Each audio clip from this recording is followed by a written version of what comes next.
My name is Madi Irizarry, and I'm the Creative Services Director at the Three Village Historical Society. Before we kick off, there are a few housekeeping items to go over with you. When you joined today's Zoom, your mic was automatically put on mute. Kindly leave it that way for the duration of today's presentation. Tonight, we'll hear from our friend Kristen Nyitray as she presents Isle of Shells, a history of Long Island beaches. Kristen's presentation will last about 45 minutes and will be capped off with a brief question and answer period. To ask questions, please use the chat feature at the bottom or at the side of your screen, and they will be addressed at the end of the lecture. If you want to share a thought or some encouraging words, you can do so in the chat room as well. Please note, we have a zero tolerance policy towards harassment of any kind once within the Zoom chat. Please respect or you'll be asked to leave. And now, welcome everybody. I am so happy to see all of you here. Thank you for participating in our first ever virtual lecture series. We thank you for joining us and for your continued support of the Three Village Historical Society. The show is about to begin, but first I'd like to turn it over to our president of the Three Village Historical Society, Steve Healy. Steve? Thanks, Madi, I appreciate it. So before I go through my speech, I'd like to thank my staff personally for setting this up and Kristen personally for providing us the content. In these uncertain times, all these nonprofits, 501c3s, we're just looking for ways to maintain relevancy and bring our product to you. So again, without further ado, hello and welcome to our first virtual lecture of our monthly lecture series. So, we usually have this once a month at the neighborhood house, but now we are virtual. As we continue to adjust our life to the new normal, we are excited to have the opportunity to find ways to continue to grow and bring you programs. Okay, even in the time of COVID, we're moving forward with the reconstruction, repurposing, and revitalization of our Dominic Crawford barn. So if you pass by the society, you see a bunch of wood and some construction going on. That's our Dominic Crawford barn. We recently received an award for $350,000 grant for this project from the Gardner Foundation. So a big round of applause for Gardner. We're making steady progress with the planning and construction. We are also developing our Spirits Tour, which we run once a year. So our Spirits Tour 2020.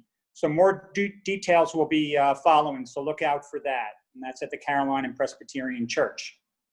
Our existing virtual program includes our Bench Talk series, which provides insights to notable historical figures in our community, such as Kate Wheeler Strong, Zachariah Green. Margot Asseri of Tri-Spies Tour tells the stories of interesting and impactful residents of yesteryear and true tales of early Long Island. If you miss visiting our museum, enjoy the Three Village historian Bev Tyler's tour of our Spies exhibit, which is at our headquarters. And if you're seeking educational content geared towards school children, explore Founders Day 2020. Take a walk through locations, historical importance in Setauket. You can register online to schedule a private and socially distanced walking tour.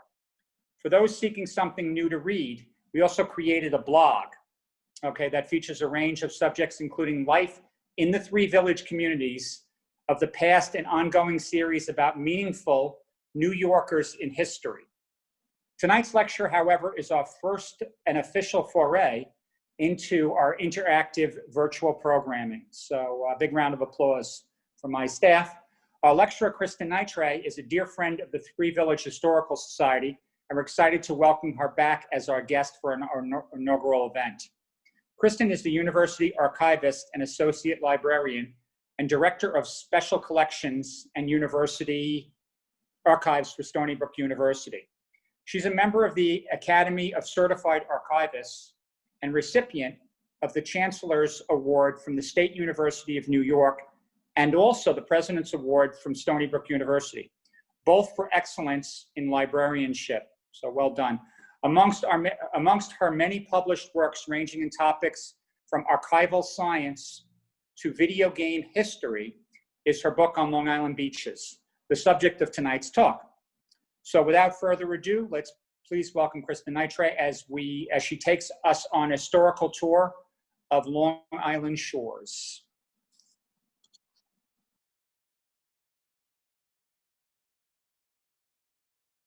Yes. So greetings and welcome. My name is Kristen Nyitray, and I'm Director of Special Collections and University Archives and University Archivist at Stony Brook University Libraries. I'm really so delighted to be able to present my lecture, Isle of Shells, A History of Long Island Beaches, in this new virtual environment. Of course, due to the COVID-19 pandemic, the event at the Neighborhood House was rescheduled and moved online. But I'm very grateful to be able to meet with you in this way. And for all of us, I sincerely hope that the circumstances will improve for everyone with each passing day. I'd also like to thank the Three Village Historical Society for their support and for inviting me to participate again in its lecture series. And to thank all of you in the audience. I know it's Monday night and you probably have a lot of things you could be doing, but it's really so important to support local history, and I really appreciate you joining us this evening. And I also appreciate your interest in learning more about Long Island beaches, which is also the title of my book published last year by Arcadia Publishing as part of its postcard history series.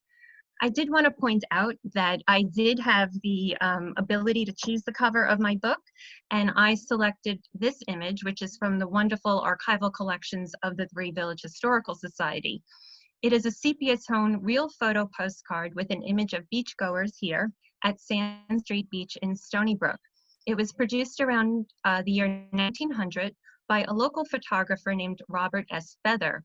And throughout my presentations, you'll see that I've credited the many libraries, archives, and cultural heritage institutions that kindly shared their collections with me.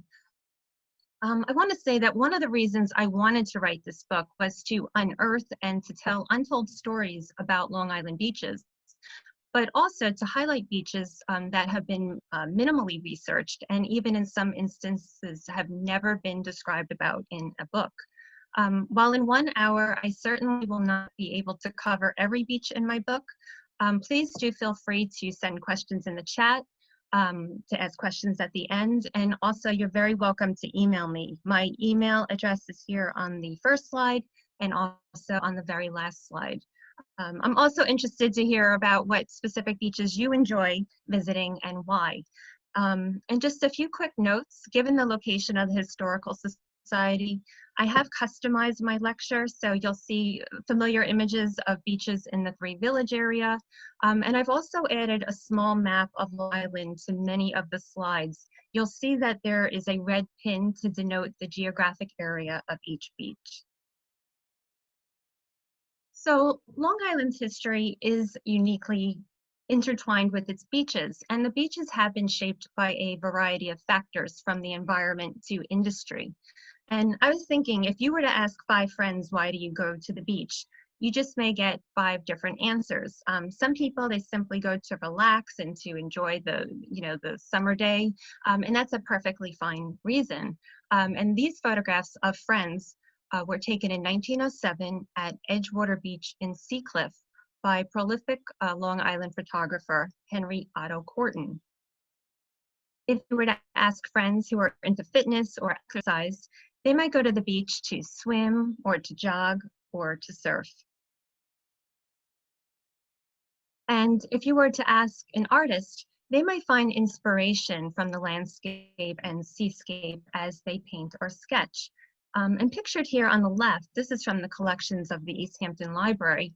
This is actually a hand-painted tile by Arthur Courtley, who was a founding member of a 19th century group named the Tile Club. The club's members were highly esteemed artists and writers and architects, including Winslow Homer, William Merritt Chase, and local architect Stanford White. And they painted on ceramic tiles and worked in these new mediums because at the time there was a shift, an aesthetic shift from the landscape painting to the decorative arts.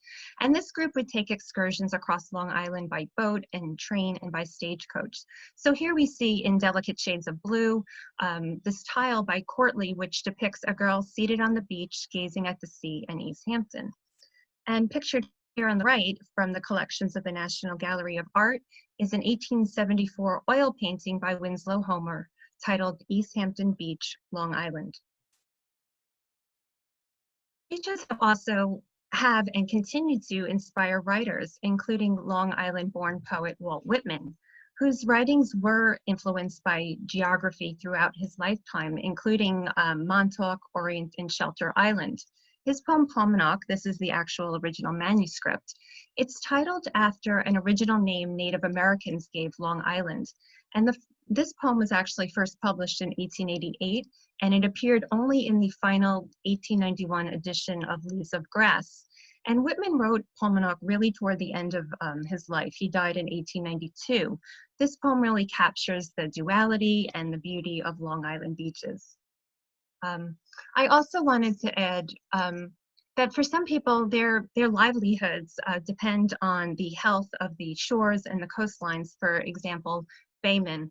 So for me, I found, and I continue to find, that beaches are complex and they're a really intriguing subject to study, because it's truly the place where art and nature and recreation and the environment all converges. This is a 1640 Dutch map, which is part of the collections at Stony Brook University Special Collections. And it's really one of the primary sources that heightened my own interest in learning more about the history of Long Island beaches. Now, this region was first inhabited by Native Americans, and one of the names they gave the area was Sewanhacky, meaning the Isle of Shells or the place of shell money. And the shells, they were primarily clam and channeled whelk, which would be fashioned into wampum and used as a form of currency among tribes and colonists. And the early inhabitants, they really respected the pristine shorelines because they were considered sacred sources that presented offerings, and beaches were sites of whaling and fishing and collecting shells. What happened, though, in the 17th century is that Dutch and English settlers recognized the economic potential of beaches, which became quite desirable for land ownership. So I wanted to show you on this map, in this section, there are indigenous people depicted in canoes in ocean waters off the south shore of Long Island. I did rotate the map 90 degrees here for clarity, because on the original map, Long Island is actually oriented to the north. Other interesting features on this map, here we have really quite an unresolved shoreline. It's kind of rough here, but what this does suggest is that no one besides indigenous people were getting or navigating too close to Long Island at this time. The other interesting things is that a lot of place names in coastal areas make their first appearance ever on a map, including Fisher's Island and Block Island. The Montauk people were the first inhabitants of Long Island east of Queens, and land ownership changed over time due to wars and takeovers and purchases. And this document here is from the East Hampton Library. It represents part of a 1658 land deed for West Beach, Southampton. And the parties were Wyandanch, who was sachem of the Montaukett, and Lyon Gardner, the English-born settler of Long Island. This transaction for West Beach was for a sum of money, and it included all of the land from a point opposite Canoe Point to the Brookhaven town line. In this deed, Wyandanch would retain rights to beached whales for 25 years. And this postcard, published by the Albert Type Company of Brooklyn, it captures the launch of a whaleboat by its crew on a sandy beach in East Hampton. And beginning in the 17th century, the engagement in and control of whaling activities by Native Americans, it really shifted to the behest of English settlers. In particular, the oils derived from blubber were profitable commodities, as they did, it was all about power. It provided sources of light and fuel. I wanted to mention that before I delve too deeply into individual beaches, for the purposes of my research, I really had to decide on what definition of a beach I would use. There are scientific definitions, but I also decided to use Merriam-Webster's definition, which is quite simple and accurate, and it's printed here on the top of my slide. A beach is, quote, a shore of a body of water covered by sand, gravel, or larger rock fragments, unquote. And what was interesting to learn is that in addition to oceans and bays, you can have beaches along lakes and coves and lagoons and ponds. And we're quite fortunate on Long Island to have a variety of types of beaches. So on the North Shore, we have these rugged beaches with bluffs and boulders, and this is a postcard of Sound Beach. We also have calm bayfront beaches. This is a postcard of Greenport. We have sandy Atlantic Ocean surf beaches. This is West Hampton Beach. And here's another example of a calm bathing beach in Blue Point.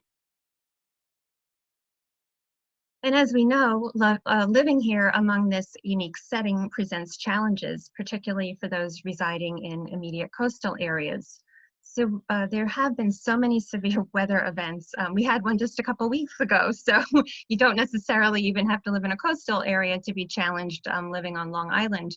But the two I'll mention is the Great New England Hurricane of 1938 and in 2012, Superstorm Sandy. And they both had devastating environmental, and personal consequences caused by dune system erosion, flooding, and breaches.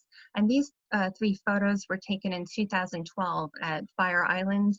This is Mastic Beach, and this is Smith Point Beach. For my book, I also had to define the geographic scope of Long Island. For those of us who started in Brooklyn or Queens, we know the geography does include Long Island. But for my book, I focused on Nassau and Suffolk Counties, primarily because they really have been understudied, in my opinion. And there are several books available about beaches in New York City. And pictured here, it's hard to tell because it's a scan, but this is actually a linen textured postcard, and it was produced in 1945. And it's really one of the most iconic cards in terms of design. It was created by Kurt Tech and Company, and they were the world's largest producer of postcards. And they popularized this iconic greetings from format to promote tourism on Long Island. Here you see along the North Shore, communities dotted along the coast, same for on the South Shore. Here on the North Fork, we have an illustration of a beach scene with the umbrellas and the beachgoers. And here on the South Fork, we have the historic Montauk Point light. And why did I choose to use postcards? Well, postcards are a whole subject of study in themselves. They are visual culture, and they document everything from social norms to communication. And the golden age of postcards, it's considered to be between 1907 and 1915. And what happened was, in March of 1907, what spurred this popularity was the Universal Postal Union. They authorized that one side of this card could be divided, and one side could have the address and one side could have the message. And what consequently happened was it freed up the other side to be dedicated solely to imagery. And this is a 1908 card of a small ferry heading toward Nassau by the Sea at Point Lookout Beach. To understand the formation of our beaches, we need to briefly travel back 21,000 years ago to the Wisconsin glacial episode. It's really been ice, wind, water, and sediments that have combined to create our beach systems. And glacial moraines are masses of rocks and sediments carried down and deposited by a glacier. And on Long Island, they are comprised primarily of gravel and loose rock. Now, these moraines and subsequent retreats, coupled with human activities and waves and tides, have shaped our beaches. And I wanted to share this slide with you just to show you quickly that Long Island is comprised primarily of 4 spines of glacial moraine.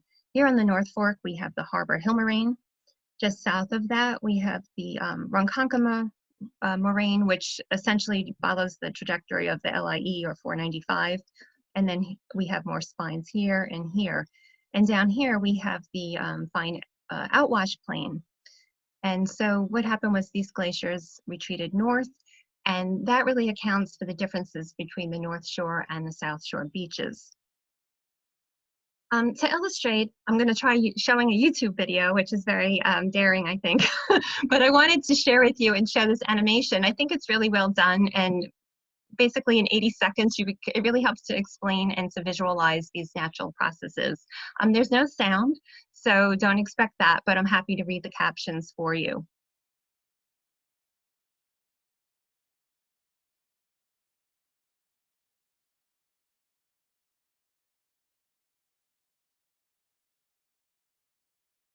So here we have present-day Long Island and the Long Island Sound. 30,000 years ago, Long Island Sound is a shallow, dry basin. Rivers cut the basin deeper and deeper. 26,000 years ago to 21,000 years ago, a major glacier further carves out the basin. 21,000 years ago, the glacier leaves behind a moraine of rock, soil, and debris. 19,000 years ago, glacial meltwater fills the basin, creating a lake.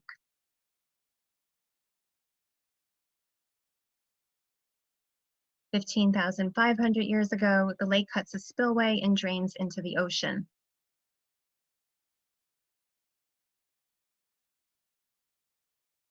12,000 years ago, as glaciers melt worldwide, the sea level rises. The basin refills with seawater, forming the Long Island Sound.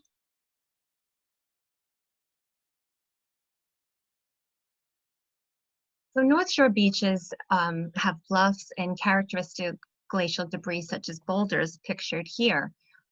This is a postcard of Eaton's Neck, which is bounded by Huntington Bay, Northport Bay, and the Long Island Sound. And the rocky beach depicted here, it really suggests the dangers of navigating the surrounding waters. Shipwrecks in these waters led to the construction of the Eaton's Neck Lighthouse in 1798.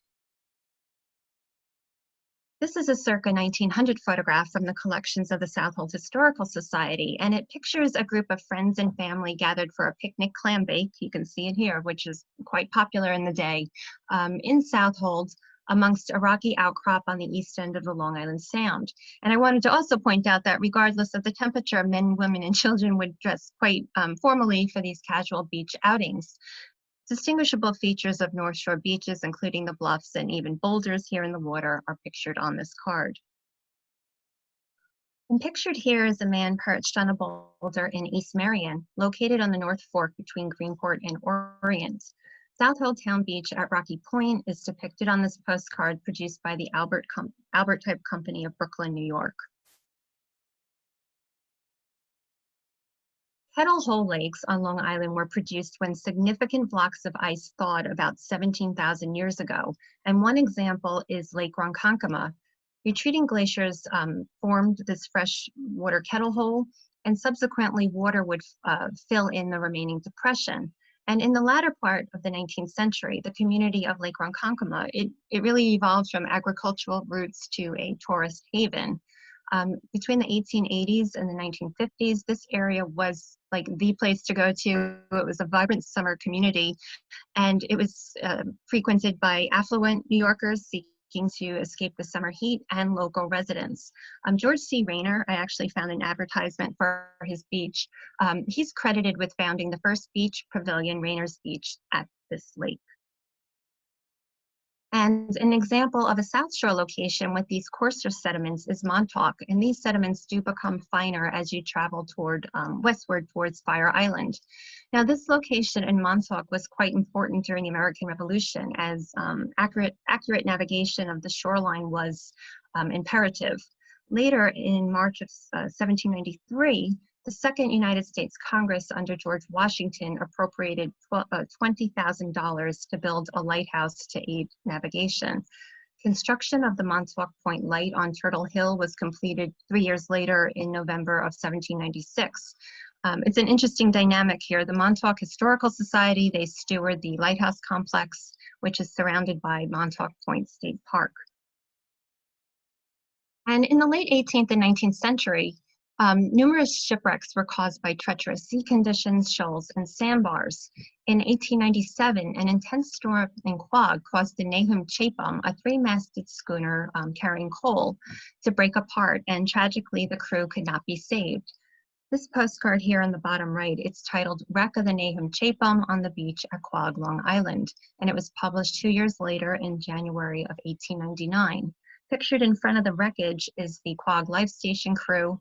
And actually later on, the anchor was refurbished, and today it is installed in front of the Quogue Library. Another tragic example is the drowning deaths in 1850 of social reformer and journalist Margaret Fuller and family members at Point O'Woods, Fire Island, when the bark Elizabeth hit a sandbar and sank. Author Henry David Thoreau traveled to Fire Island to aid in the search at the request of Fuller's friend and mentor, Ralph Waldo Emerson, but sadly it was to no avail. And this is another example of a real photo postcard, and it captures the Norwegian steamship SS Bodo ashore on a sandbar at Gilgo Inlet.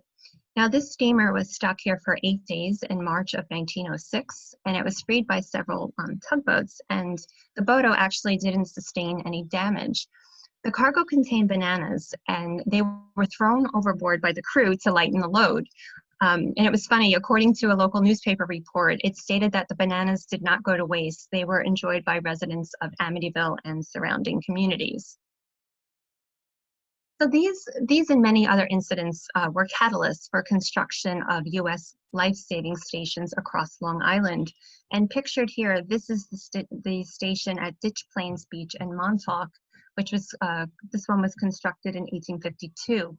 By 1833, there were actually 32 stations operating on Long Island. And this program would merge in 1915 with the United States Revenue Cutter Service to form the United States Coast Guard. According to historian Paul Bailey, African Americans visited Hemlock Beach, south of mainland Amityville, every August from 1849 to 1910, and they would celebrate the emancipation of slavery in New York. In the early 1900s, this week-long celebration was held here at Van Ostrom's Pavilion and Hotel. It's important for me to state that many Long Island scenes and residents are not represented in books and newspapers and ephemeral sources such as postcards. Economic, religious, and racial injustices created barriers to beach access. The establishment of town and state parks and civil rights enactments would help mitigate this issue with time, but there are archival silences and gaps, and I certainly did not find that throughout the course of my research. I did want to mention one noteworthy example, though. Between 1947 and 1952, African Americans founded 3 beach communities and subdivisions in Sag Harbor: Azarest, Sag Harbor Hills, and Nineveh Beach. And revered and accomplished African Americans frequented these communities, including performing artists and writers Lena Horne, Langston Hughes, and Harry Belafonte. Just this year, in 2020, these 3 historically significant communities were added to the state and national registers of historic places.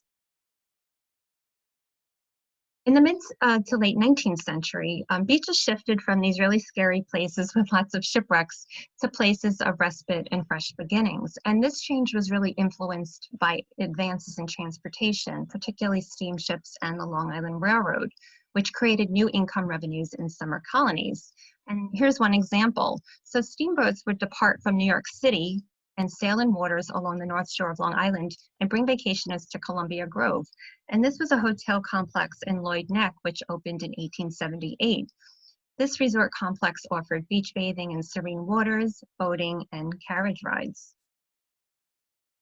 And the use of stagecoaches to travel from Brooklyn to the east end of Long Island had its beginnings prior to the American Revolution. Now pictured here, this is a horse-drawn vehicle in Quogue named the Beach Stage. And with the expansion of the railroad in the 1870s, summer vacationers would travel out east by train and then be greeted by stagecoach, which would then take people to the beach. And an abundance of hotels and resorts were established on Long Island by beaches in the late 19th and early 20th century. So I found this great advertisement. It's a 1926 advertisement which proclaimed that Montauk Beach will be the Miami Beach of Long Island. It was really real estate magnate Carl G. Fisher's bold vision to replicate his success. He was a very successful developer in Miami Beach, and he really transformed Montauk from a pasture to a resort community and actually a residential community. Among his projects were building the luxury hotel Montauk Manor, pictured here, roadways. He built the railroad station and a marina. Now, Montauk Manor, it opened with much fanfare in 1927, but Actually, just a few years later, Fisher was bankrupt and the hotel closed. The building was added to the National Register of Historic Places in 1984, and today it functions as a condominium. From 1920 to 1933, during the period of Prohibition in the United States, beaches were sites of illegal transfers of rum and other alcohols. And pictured here is Flying Point Beach, which is located in the hamlet of Watermill. And historical sources suggest that during the period of Prohibition, Long Island residents purchased alcohol from Canadian and Caribbean ships in close proximity to this very beach.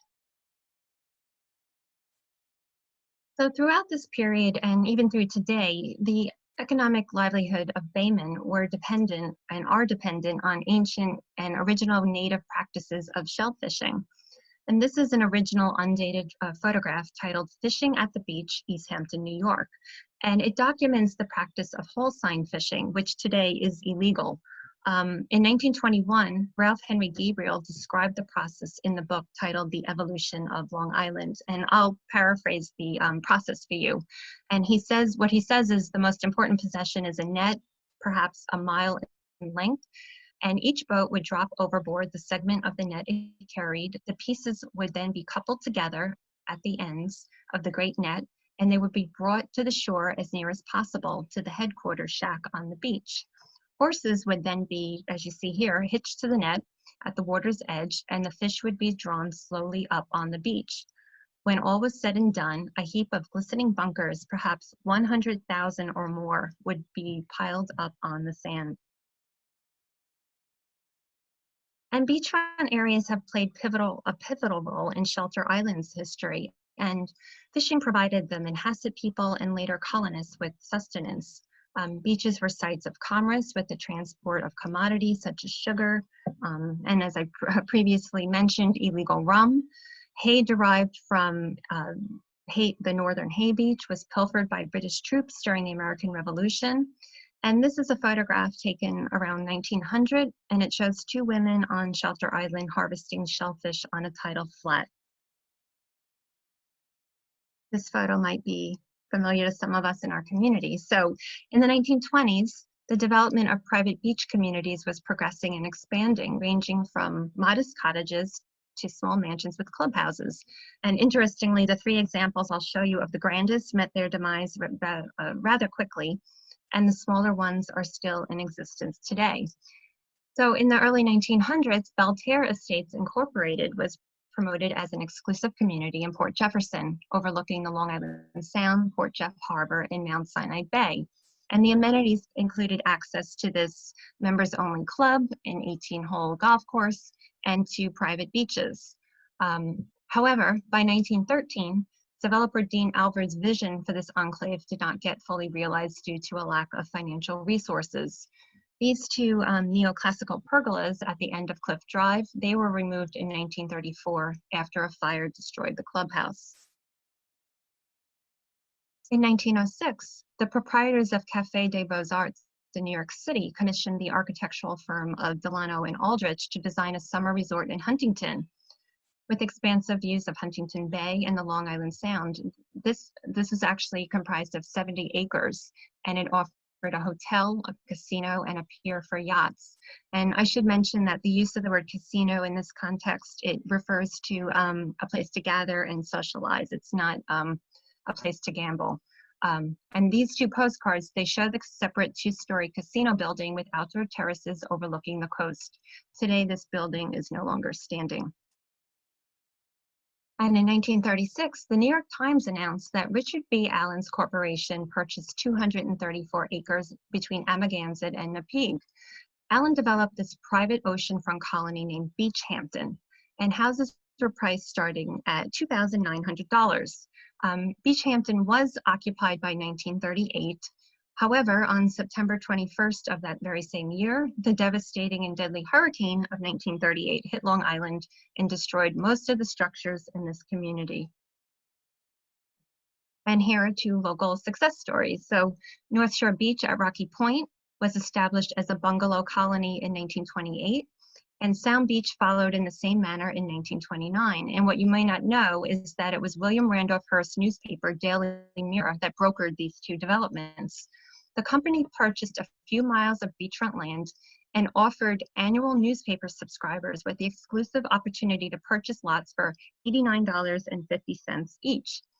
By 1929, sales were brisk and cottages were constructed on the bluffs. Over the course of time, these vacation homes were winterized and transformed into year-round residences. Transforming the dunes. So I want to show you two examples of how these dunes were reimagined as beach communities in the 1920s. And the first example I'll share with you is Long Beach. So the city of Long Beach, it's situated, I hope you are seeing my maps up here as well, and I hope you find them helpful. Long Beach is situated between Atlantic Beach and Lido Beach. And in the late 19th century, Austin Corbin founded the Long Beach Hotel. And it was Corbin who established the first rail transportation to the area in partnership with the Long Island Railroad.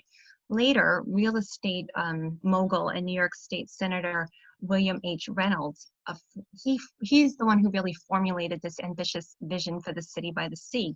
And also, by the age of 40, Reynolds was, in addition to being a senator, he was also a very successful developer with Coney Island's Dreamland Amusement Park to his credit. Now, it really required extraordinary dredging projects and engineering feats to create the land foundation needed to develop the city of Long Beach. A published account stated the magnitude of the work was second only to the Panama Canal. And this is a photograph from around 1934. It's an aerial photograph that documents the construction of Reynolds Channel Causeway or Long Beach Loop Parkway. And Reynolds promoted Long Beach as having the finest stretch of beach on the Atlantic seaboard. And also at this time, the restorative and health benefits of exercise and breathing in salt water were really touted as cures for a variety of health issues. And what you may not know is that elephant labor did aid in the construction of the boardwalk. Their names were Alice and Roger. I don't know who is who, but they were from Dreamland. And they were briefly used to lift timber and to pull train cars filled with stone for the concrete pilings and the foundation. And now moving on to Jones Beach. So in 1924, two things happened. The New York State Council of Parks and the Long Island State Park Commission were both established. And coincidentally, both entities were led by Robert Moses, who shaped and forever changed the natural environment of Long Island. Robert Moses literally transformed sand dunes and pastures into parks. And pictured here, this is actually a very scarce real estate reference map of Nassau County from 1927. It's from the collections at Stony Brook Special Collections. And what it has is it has notation of Short Beach, High Hill Beach, Sachs Bay, and also this dotted line is the proposed Jones Beach Causeway, intended to create public access to South Shore beaches. Prior to Robert Moses getting involved, you can only access Jones Beach Island by boat. And Robert Moses declared in April of 1928, quote, "Construction of the Jones Beach Causeway is one of the most important projects ever conceived for the development of the South Shore of Long Island," unquote. And by winter of 1928, engineering of the 5-mile causeway to connect Merrick Road and Wantaw over the Great South Bay to Jones Beach Island was well underway. What Robert Moses's plan did not include was keeping the colony named High Hill Beach, which was located between the Atlantic Ocean and the eastern shore of Sachs Bay. This area is now part of Jones Beach State Park. From 1897 to 1940, there was a summer colony at High Hill with nearly 100 buildings, including it had a life-saving station, it had its own post office, a general store, and this complex called Savage's Hotel and Cottages. By 1940, a Robert Moses-influenced eviction mandate was enforced, and nearly 60 of the remaining houses at High Hill, they were actually relocated 4 miles east to West Gilgo Beach. And Jones Beach State Park and the Causeway, they were both dedicated and opened on August 4th of 1929. And I should mention both the island and the park, they're named after Irish-born Major Thomas Jones, who was a soldier, a privateer, and later an officer on Long Island. This is a 1933 postcard which presents a westward-looking aerial view. So identifiable landmarks, this is the 231-foot pencil-shaped water tower. Here you have Ocean Parkway.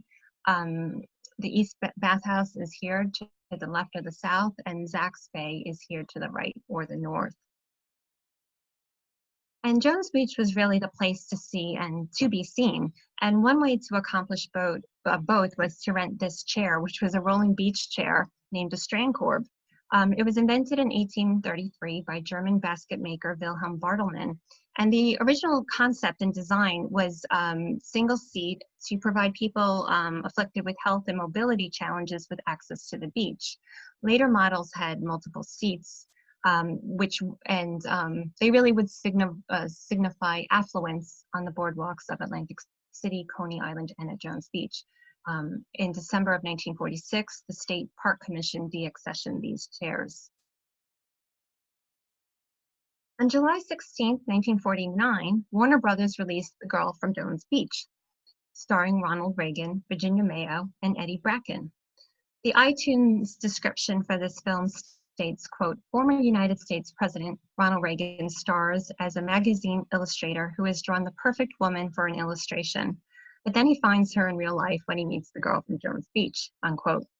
So the fact that a movie was named after the beach and referenced in pop culture, it really demonstrates how the beach had attained visibility and prominence on the national level. And in 1952, the Jones Beach Marine Theater opened on the north side of Zacks Bay. And it really was constructed under the watchful eye and supervision of Robert Moses. And this open air amphitheater, it had a stage here situated on a moat to enhance the performances. The theater's first musical director was bandleader Guy Lombardo. However, the design of this theater did present some logistical challenges because it required ferrying performers here to the stage. In 1991, this moat area was eliminated to create more seating.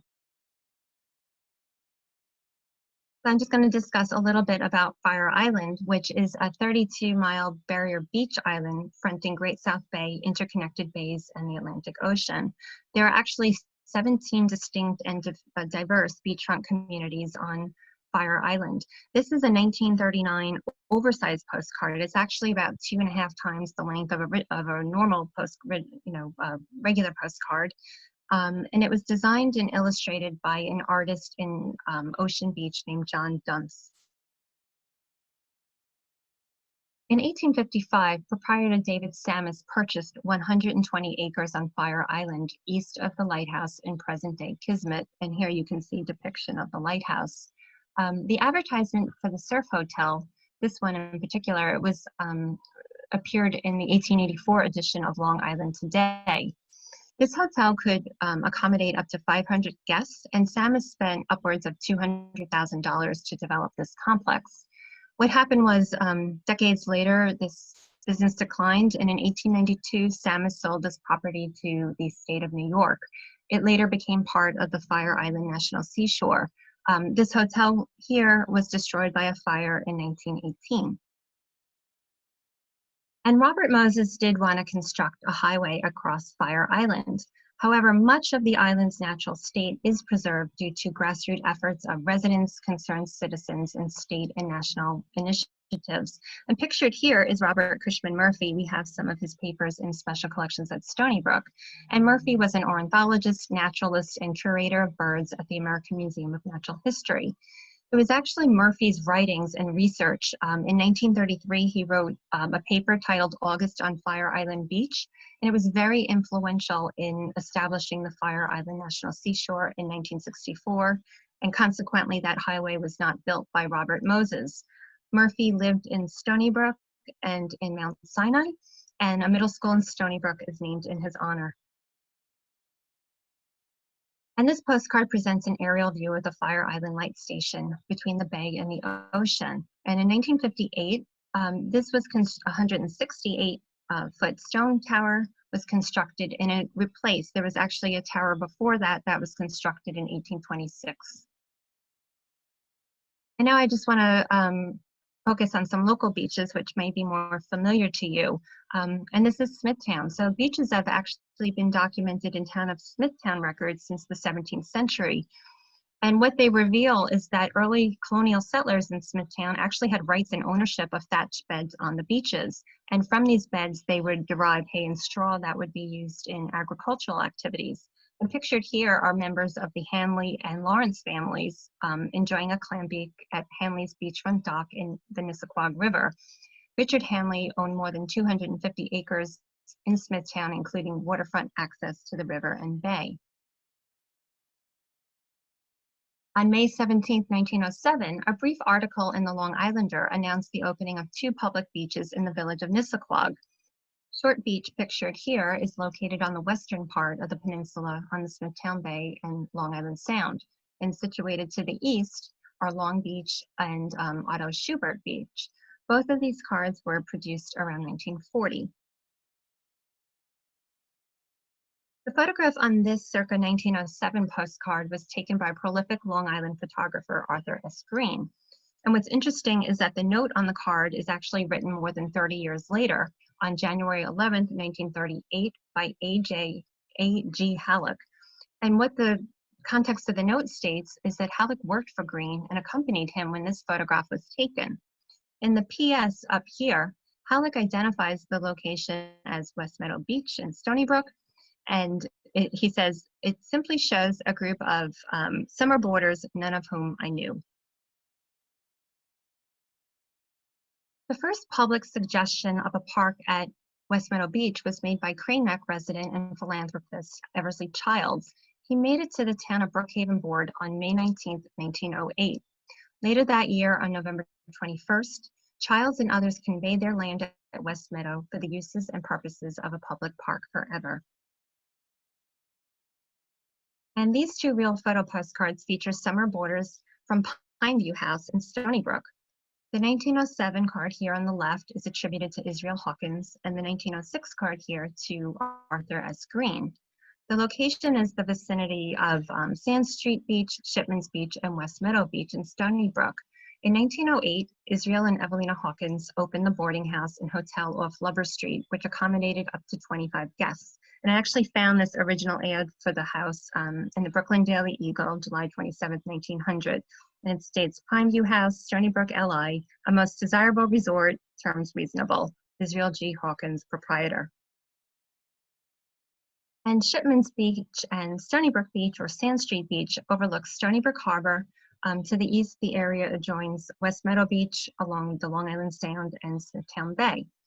In the 1920s, you can see here, a summer bungalow community with nearly 100 cottages was established. All but 4 and the Victorian-style Gamecock Cottage were removed in 2004 to foster restoration of the peninsula's ecosystem. Port Jefferson has stretches of beaches on Long Island Sound and within the bounds of Port Jeff Harbor.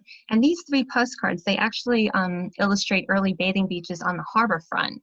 West Bathing Beach near Beach Street was popular for swimming and launching rowboats, as you see here. Today, this area is does not function as a beach. It's designated as a passive play park.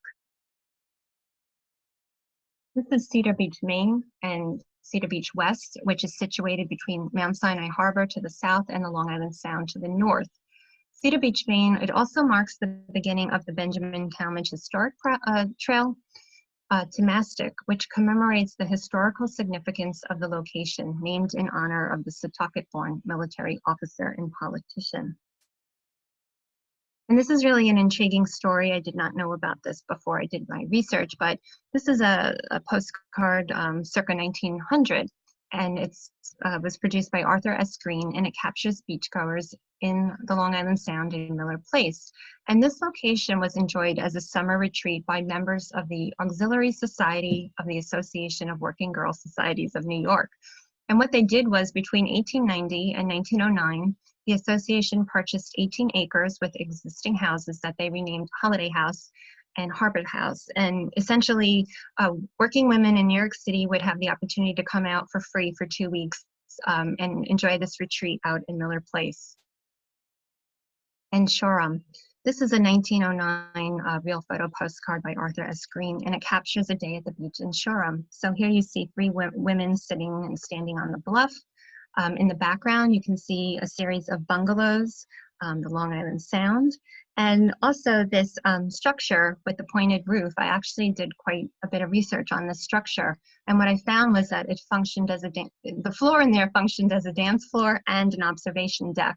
The lower area had bathhouses, and there was a large staircase to provide passage to the beach. And Wading River. In 1925, the Long Island State Park Commission announced the establishment of Wildwood State Park in Wading River. And the original 600 acres, they were actually acquired through a gift and by purchase. Pictured here in 2018 are the 10 new prototype vacation rental cabins, the first of their type on Long Island, which opened at the park. So at the beginning of my lecture, I mentioned asking friends about why they went to the beach, and I wanted to circle back to that, the concept of forging friendships and growing friendships at the beach. And the friendship between Albert Einstein and David Rothman is captured in this 1939 photograph taken on the beach. You can see there, it's quite probably windy that day, at Horseshoe Cove in Nassau Point on the southern peninsula in the hamlet of Cutchogue. In 1938, Einstein rented a home in Nassau Point, and he would return again in 1939. That summer, Einstein's daughter Margot, she actually made a purchase in David Rothman's store. He had a variety store. And the following day, Einstein went into that store because he was seeking a pair of sandals for himself. The largest pair available was a size 11 women's style, which Einstein bought, and he's seen wearing in this photograph. So in closing, the beach is the place where history, nature, recreation, and so much more converges. It's the place where you can be social, and it's also the place where you can truly find solace.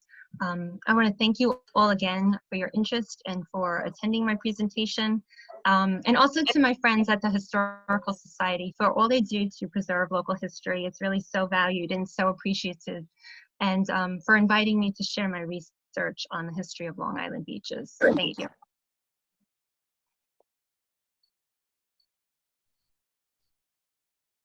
I'm happy to take any questions.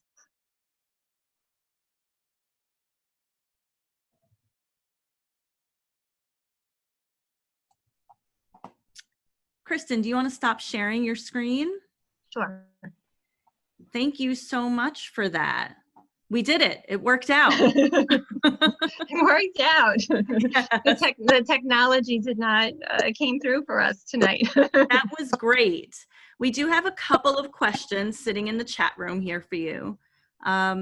Let's see. The first one is from Lisa, and she asks, can reproductions of any of these maps, postcards, and photos be purchased from Stony Brook University or the Historical Society? And also, does your book contain any historical images of Cedar Beach and Mount Sinai? To answer the second question, I do have an image of a postcard from Mount Sinai. It's from the Mount Sinai Miller Place Historical Society. So you'd have to contact them if you wanted a copy of that. Everything that is in my book or that had the citation of being from Stony Brook Special Collections, I can provide that to you free of cost. We don't charge. We just ask that if you use it, that you cite it in your publication or on your website. So you're welcome to email me, and I'm happy to share with you scans of maps or anything else that might be of interest to you. If it's sourced from another institution, you'd have to contact that institution directly about there. Some institutions do charge fees. For example, there was one image, I won't name the place, but there was one image that I really wanted to use, and they were charging me an exorbitant amount of money. So it was too cost prohibitive, for me to use it. But at Stony Brook, we don't charge for the scans that we provide. And we'll go ahead and be sure to send to everyone who's on this Zoom today your contact information. So if they have any further questions, they can get in touch with you. We have another question from Alex who asks, how long did it take to create the bridge at Long Beach? To go to my notes. Or, if Alex wants to email me, I'm happy to answer him directly. But I believe it was definitely more than 1 year, because there really wasn't a lot of experience doing this. And it was all marshland and dunes, and there was really no foundation there. So like I said, I really drew a lot upon newspaper sources. There's a lot of great free sources, including a site called New York State Historical Newspapers. And you can literally search thousands or millions of, I should say, newspapers. And that construction is pretty well chronicled in the paper. So if you wanted to know more about the progress of that, which I did find documentation of in the newspapers, I would suggest looking at the newspapers.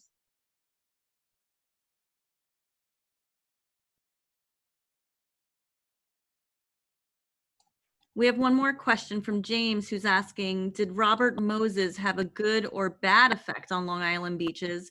And could you give some examples? That's a challenging question to answer.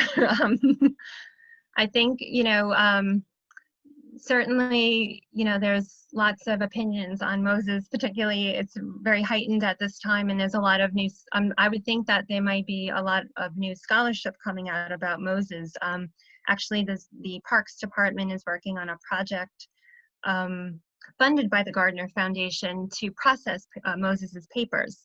So I think we'll get more insight into the dynamics and the thought processes of Robert Moses as those papers are processed. But I would say, he did have a reputation for being very detail-oriented. He was very specific about everything from the design of, I did a lot of research actually, even on the silhouetted signs on Jones Beach by the bathhouses. He actually also was the first one to install diaper changing stations in bathrooms. So you read a lot of interesting side notes, but then you think about, overtaking land, and like I said, that colony at High Hill, it was done with. So it's very complex. I can't answer it quite easily. I think you really have to put it also in historical context to kind of understand that. But certainly Robert Caro's book, The Power Broker, that would be a great place to read more about a biography, of course, of Robert Moses. Lisa is asking, where is the best place to view Arthur S. Green photos? Are they held by any local societies? I believe the Three Village Historical Society has a wonderful collection. I found them in various libraries. It's interesting how, it's kind of dispersed across Long Island. I should add also, it wasn't that challenging to find postcards of the past. I could barely find a postcard from today. You couldn't go into a drugstore or Target or someplace like that and find a contemporary postcard. But I really feel, and I say it in my book, Instagram is kind of like the descendant of the postcard because both use an image and a short amount of text to tell a story, but postcard is the original form. And I would say another site I recommend searching, it's called New York Heritage Digital Collections. It's a free database of museums and libraries that have scanned their digital collections, and there's literally thousands of postcards in that database. So it's New York Heritage Digital Collections, and you can find a lot of content in that source. Our friend Margot Arceri just mentioned in the chat room that Port Jeff Historical Society has a lot of green postcards as well. Yeah, I visited their historical society. They were very helpful, and I did include a couple of their postcards in my book. Margot also asks, what was Melville's impact on local beaches here in the Three Village area, like stopping it from being a marina like Cedar Beach? Yeah, it's interesting because there's two Melvilles to consider. There's Frank Melville, his father, and Ward Melville. And I did find some coverage about Frank Melville, and he actually was challenged quite a bit with regard to the bungalow colony.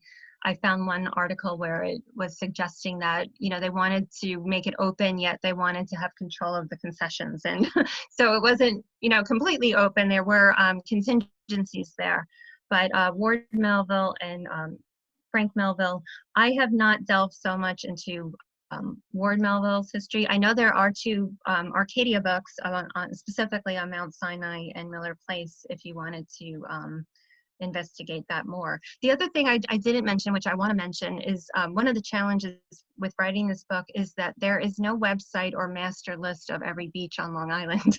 So I really had to kind of start from that point. And there's a lot of private beaches where you have to be a member, or village beaches. There's town beaches, and it's very, it's very complicated. And of course, a lot of private association beaches. So there's really no one place. So I kind of had to put all these pieces together like a puzzle. I also really, it was interesting to use YouTube. I really got to explore Fire Island quite a bit by using YouTube. There's some great videos of people traversing the island, and a lot of a lot of the knowledge comes from the locals. So if you really want to learn about the place, it's great to talk to people who have lived there for a long time or over the course of several generations. I think their knowledge, which isn't necessarily written, but passed down amongst family members, is very informative as well. Just a couple of more questions here. Ryan is asking, was there music or musical events on or near the beaches? That's a great question. I don't think I encountered that. And besides Jones Beach, of course, with the amphitheater, which I've spoken to people who would see, the water shows and aquatic shows and things like that. I really, I can't say in my research I really found much about music, which is an interesting question. It's something certainly worthy of further research. Okay, I think our final question is, how do we buy your book? Oh, really? Well, it is available on Amazon and also through Suffolk County Public Libraries. Many libraries have copies, which of course I'm a librarian, so I always promote the libraries. Also through Library, which is the ebook platform. They have a copy there, which you can borrow as well. So there's a few places where you can obtain the copy of the book from. Okay, thank you for that. We do have one last question that just flew in, and then we're gonna cut it off there. Art is asking, did Eversley Childs run into a lot of opposition when he purchased West Meadow? Did he run into opposition? I'd have to, I can't speak to that, but it is something that I want to research more. There's not a lot of sources, as I don't know if you may know, but at Stony Brook we do have the collection of the Child's family, but I processed that collection and there was no content about beaches or West Meadow Beach. I don't know what happened to them, or if they were just destroyed. I don't know what happened to those papers, so I don't have any original source material to check about that. I'd have to draw upon newspaper reports to get more information about that. I do know that it was contentious. I can speak to that because I did read about that, and even the dynamics between Eversley and Childs and Frank Melville and Ward Melville. They were best friends and worst enemies at the same time, I think. Okay. Nothing else is rolling in right now, so I think that means that we're done here. Thank you so much, Kristen. Thank you to our 43 participants that joined us here tonight. Oh, I see some friends. Now I can see some friends in the audience. I think you have quite You a want few me to friends and admirers here. Couple I of see, people clapping. I know Bev and Barbara and Dr. Max Fink. How lovely to see you. Just a reminder, we do have everyone's email address, and we will send you Kristen's contact information if you have any other questions, and she can also tell you again how to get your hands on her book. Follow along at the Three Village Historical Society for upcoming lectures and teas and other virtual events that we'll have this fall. And thank you again. Thank you for having me. All right. Good night, everyone. Lots of clapping.